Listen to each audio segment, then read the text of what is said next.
Hallo zusammen und schön, dass ihr da seid. Willkommen zu unserem kleinen Podcast. Ich freue mich sehr, dass du heute zuhörst. Ich bin Markus. Und ich bin Sarah.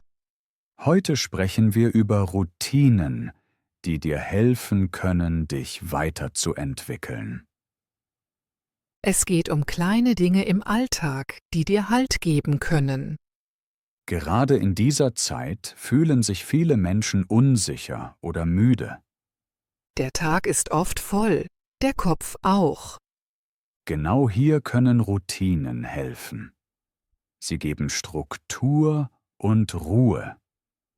Und sie können dir das Gefühl geben, ich schaffe das Schritt für Schritt.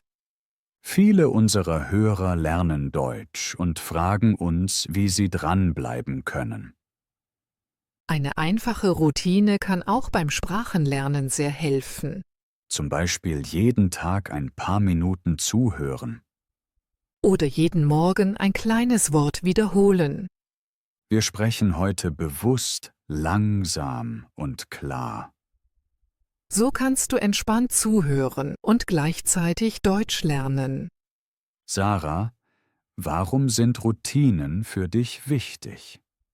Weil sie mir Sicherheit geben, auch wenn nicht alles perfekt läuft. Das kenne ich gut.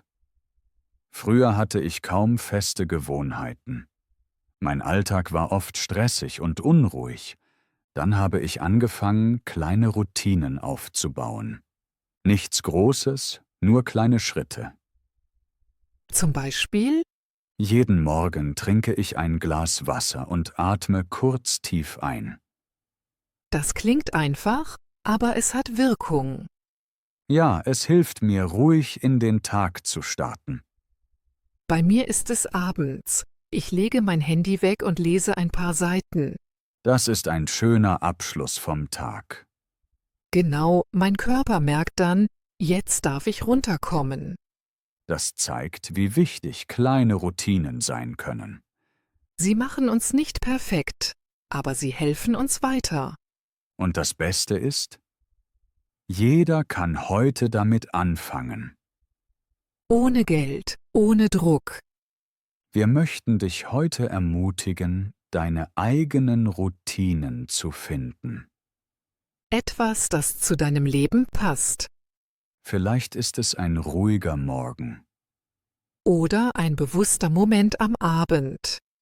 Schreib uns gern, was dir gut tut. Wir lesen eure Nachrichten sehr gern. Jetzt möchten wir gemeinsam auf den Start in den Tag schauen. Denn dort beginnt oft schon, wie wir uns fühlen. Also lass uns schauen, wie kleine Routinen am Morgen helfen können. Markus, wie beginnst du heute deinen Tag? Ganz anders als früher. Und darüber sprechen wir jetzt. Jetzt sprechen wir über den Morgen. Der Morgen ist oft der Moment, der entscheidet, wie sich der ganze Tag anfühlt. Viele Menschen springen aus dem Bett und müssen sofort los. Alles ist schnell, laut und stressig. Ja, das kenne ich gut. Früher war mein Morgen genauso. Ich stand auf, griff sofort zum Handy und fühlte mich schon müde, bevor der Tag richtig begann. Irgendwann merkte ich, dass mir das nicht gut tut und ich wollte etwas ändern. Was hast du dann anders gemacht? Ich habe ganz klein angefangen.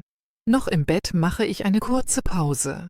Ich öffne langsam die Augen und zähle bis 5. Das hilft mir, wach zu werden, ohne Stress. Danach setze ich mich ruhig auf die Bettkante. Das Handy bleibt liegen, mindestens 15 Minuten. Das finde ich stark, vor allem heute. Ich mache etwas Ähnliches mit dem Atmen.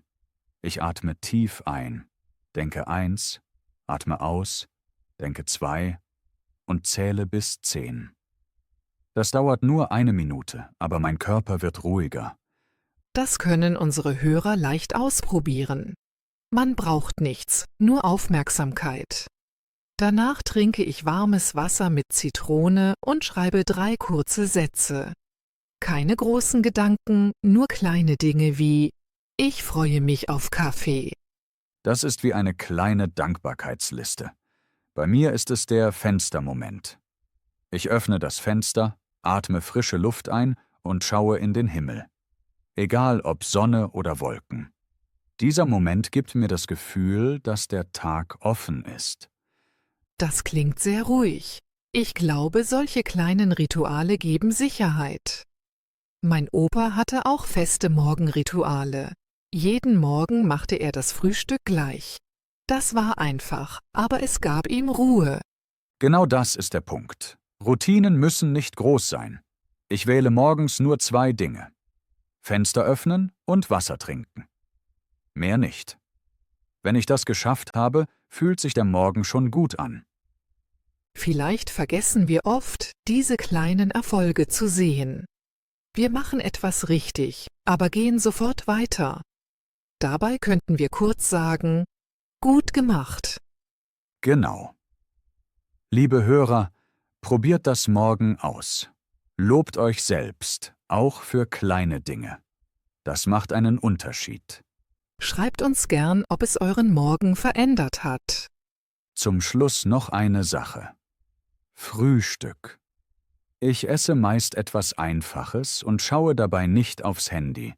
Ich bin einfach da. Bei mir ist es ähnlich. Mir ist wichtig, dass der Morgen ruhig bleibt. Weniger Aufgaben, weniger Druck. Und genau das möchten wir heute mitgeben. Langsam aufwachen. Kleine Rituale und freundlich mit sich selbst sein. Das ist machbar. Jeder kann morgen damit beginnen. Absolut. Viele Menschen haben einfache Routinen, die ihnen im Alltag helfen. In Gesprächen mit Freunden und Kollegen höre ich oft ähnliche Dinge, auch wenn die Routinen ganz unterschiedlich sind. Ja, zum Beispiel meine Nachbarin Lara, sie macht jeden Tag um 3 Uhr eine Pause und kocht sich einen Tee. Diese Zeit ist nur für sie. Niemand soll sie dann stören, und genau das gibt ihr Ruhe. Mein Kollege Tim erzählt mir oft, wie wichtig seine feste Mittagspause ist. Er sagt, ohne diese Pause fühlt sich der Tag sehr lang an. Mit der Pause kommt neue Energie. Solche kleinen Grenzen sind wichtig. Viele Menschen merken aber nicht, dass sie sich zu viel vornehmen und dann schnell aufgeben. Ein Freund von mir wollte täglich laufen gehen. Er begann mit sehr langen Strecken und war nach kurzer Zeit erschöpft. Später änderte er seinen Plan und lief nur 5 Minuten. Das war genug, um dran zu bleiben. Meine Tante hat einen schönen Satz dazu. Sie sagt, einfach leben heißt Zeit fühlen. Damit meint sie, dass es nicht um Tempo geht, sondern um Aufmerksamkeit. Dieses Bild gefällt mir. Meine Großmutter nähte jeden Abend ein paar Reihen an einer Decke. Sie wusste, dass sie lange brauchen würde, aber das Wiederholen machte sie ruhig. Viele kennen solche Menschen. Vielleicht eine Oma, die jeden Sonntag Kuchen backt. Oder ein Nachbar, der jeden Abend den gleichen Spaziergang macht. Ein Trainer sagte mir einmal, die Bewegung, die du gern machst, hält dich fit. Das zeigt, dass Freude ein wichtiger Teil von Routinen ist. Ein Freund von mir sagt beim Essen immer, wenn du isst, dann iss nur. Kein Handy, keine Ablenkung. So wird der Moment klar.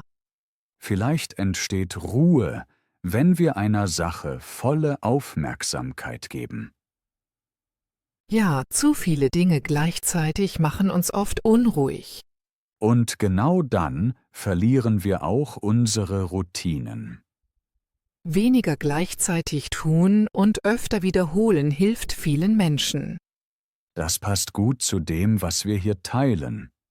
Routinen wirken, wenn sie einfach sind und zum Leben passen. Wir kommen nun zu den kleinen Änderungen, die viel bewirken. Ja, manchmal reicht ein winziger Schritt und der Tag fühlt sich neu an.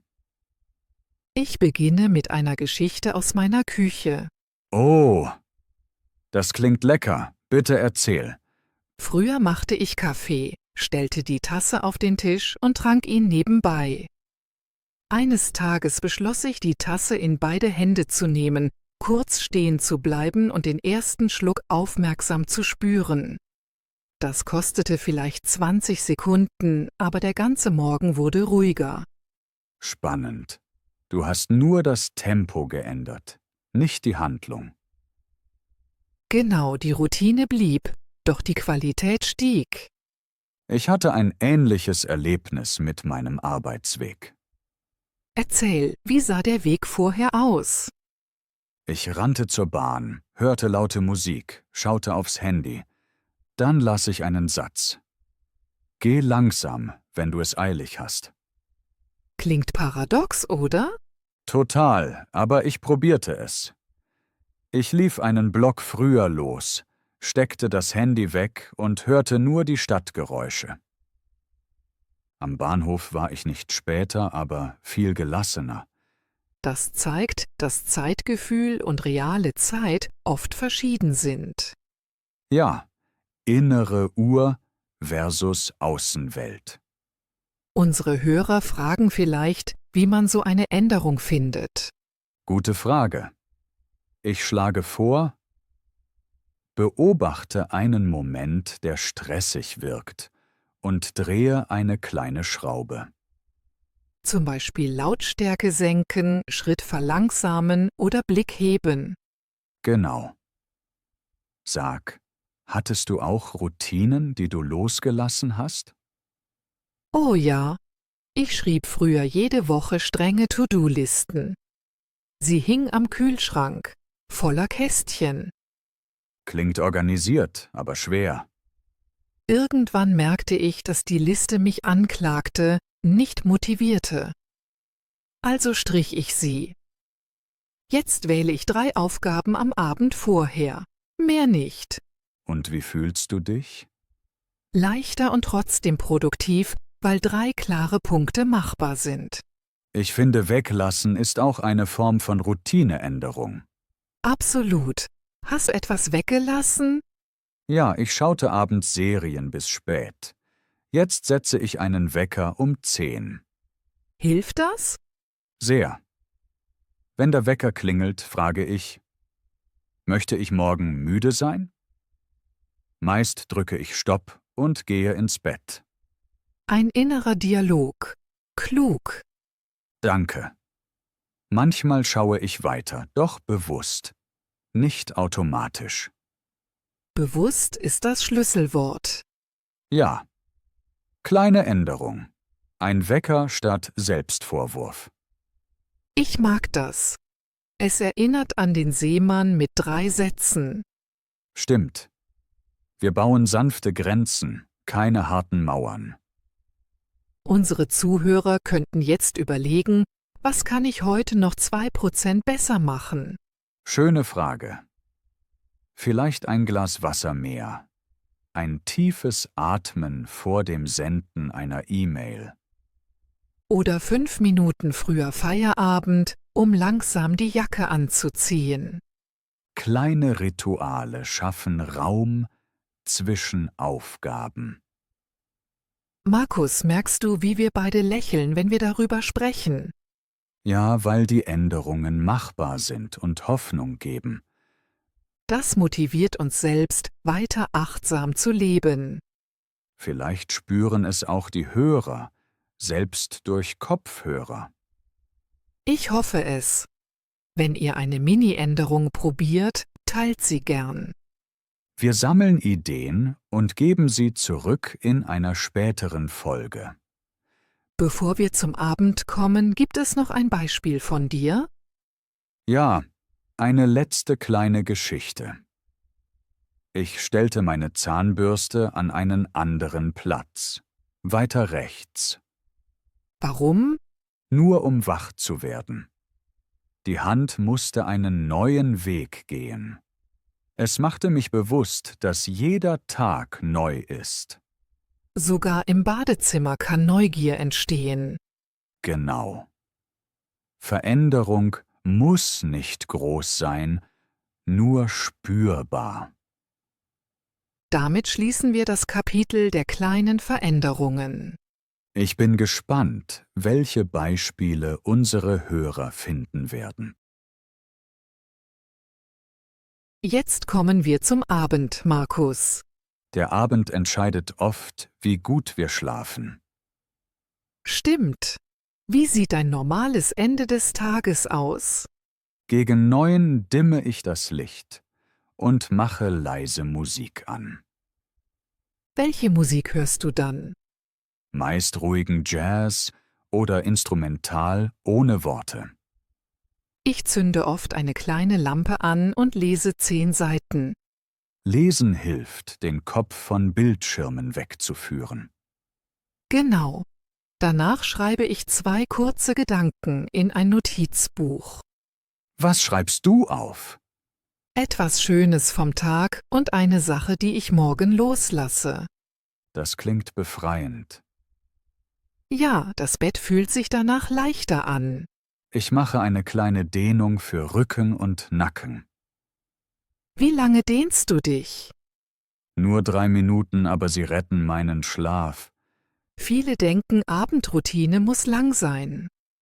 Nein, kurz und freundlich reicht oft.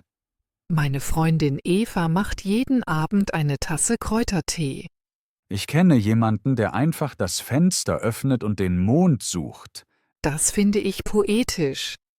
Welche Gewohnheit hast du aufgegeben am Abend? Früher checkte ich E-Mails im Bett. Jetzt bleibt das Handy draußen. Großer Schritt.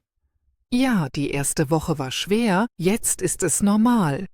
Unser Gehirn liebt Wiederholung, das hilft. Was machst du, wenn du doch hellwach bist? Ich stehe kurz auf, trinke Wasser und lese einen Gedichtband. Magst du das Gedicht laut lesen oder nur leise denken? Ich flüstere meist, das beruhigt die Stimme und den Geist. Ich summe manchmal ein Schlaflied aus meiner Kindheit. Welche Melodie? Ein altes Volkslied, sehr langsam und ohne viele Worte. Das passt gut zu unserem Thema Einfachheit. Also kein Handy? Genau. Licht bleibt warm, Bildschirm bleibt aus. Unsere Hörer können hier viel wählen.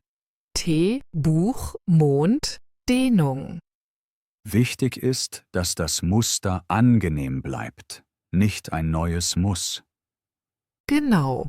Und man darf es ändern, wenn es nicht mehr passt. Vielleicht fragen wir die Zuhörer, welche Abendgewohnheit sie lieben. Schreibt uns, wir sammeln wieder Ideen. Ich glaube, wir haben viele ruhige Beispiele genannt. Ja, genug Inspiration für heute Abend.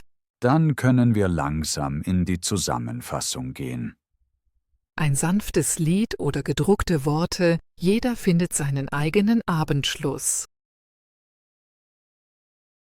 Also, Sarah, wir haben heute wirklich viele ruhige Ideen geteilt.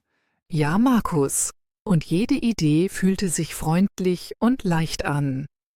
Mich freut, dass einfache Schritte oft die größte Wirkung zeigen. Ganz genau. Manchmal genügt schon ein bewusster Atemzug. Das ist ein guter Satz zum Abrunden. Ich finde, das war ein sehr schöner Satz, um abzurunden. Soll ich kurz zusammenfassen, was wir besprochen haben? Wir sprachen über ruhiges Aufwachen, Wasser trinken und Fenster öffnen.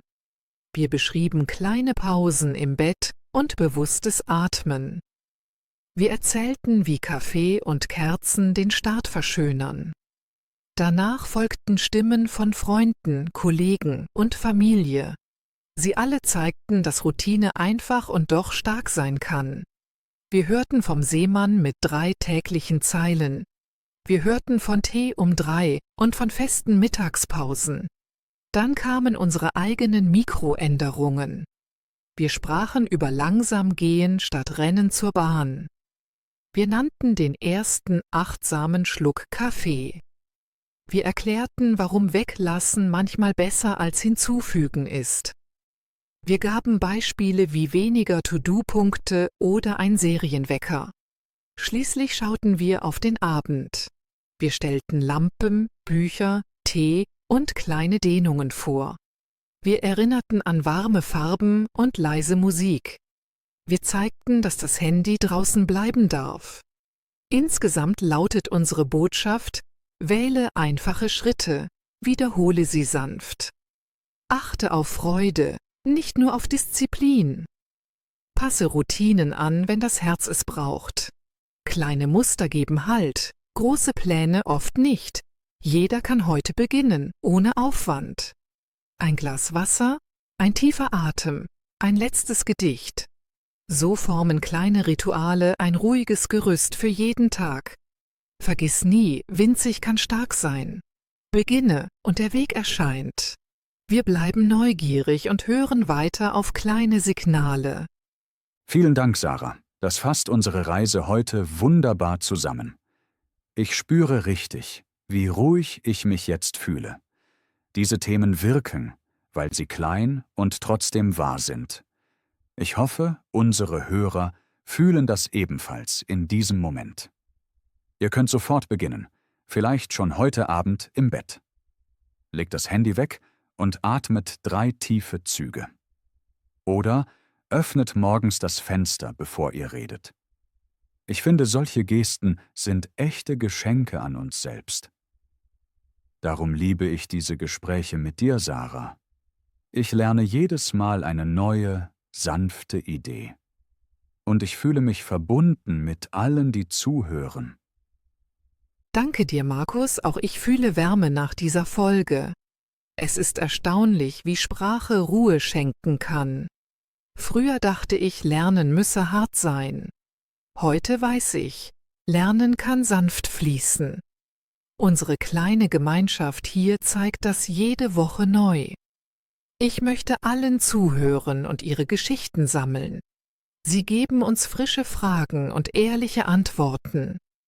So wächst das Thema weiter, obwohl es so schlicht klingt. Vielleicht probiere ich morgen früh dein gelbes Shirt zum Aufwachen. Nur als Zeichen, dass ein Farbwechsel Freude bringen kann. Dann schreibe ich dir, ob es wirkt.